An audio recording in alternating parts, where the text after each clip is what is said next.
After the Tobago Constitutional Reform Bill was rejected in Parliament on Monday, Minority Councillor Petal Daniel Benoit and former Secretary of Infrastructure, Quarries and Urban Development, Kwesi DesVignes, strongly criticized the failure.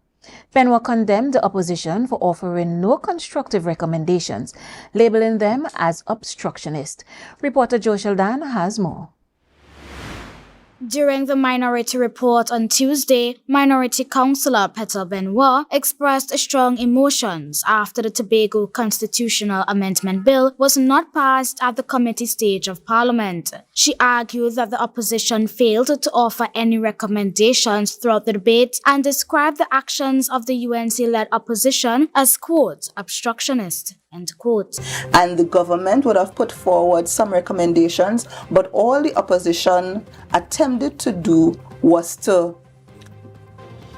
I won't even say highlight issues, but be obstructionist. Not one amendment or recommendation for amendment was put forward by the opposition.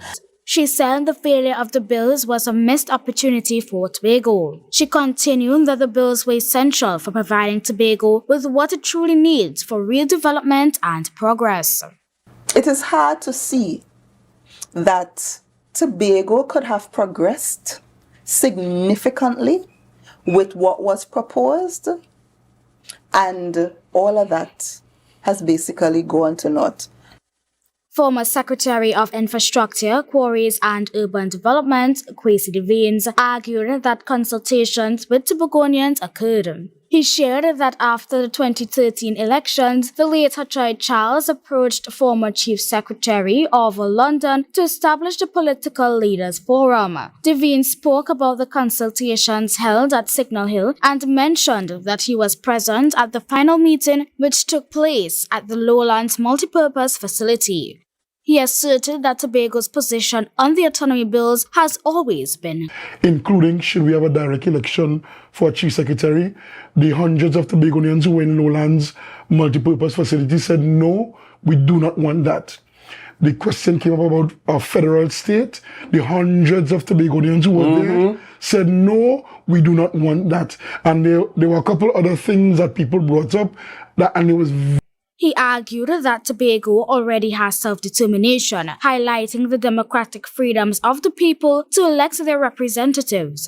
He pointed out that Tobago already has an established executive and emphasized that the island truly needs autonomy. He noted that the Tobago autonomy bills were intended to increase the legislature's power.